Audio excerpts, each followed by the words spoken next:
Dalam serah terima jabatan ini, saya menyampaikan bahwa jabatan bukanlah sebuah kekuasaan, namun dilaksanakan dan dipertanggungjawabkan, baik kepada organisasi maupun pada Allah Subhanahu wa Ta'ala, Tuhan Yang Maha Esa.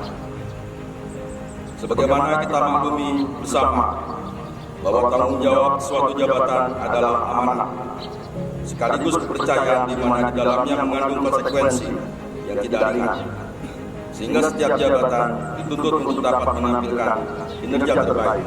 agar mampu membawa perubahan dalam organisasi ke arah yang lebih baik.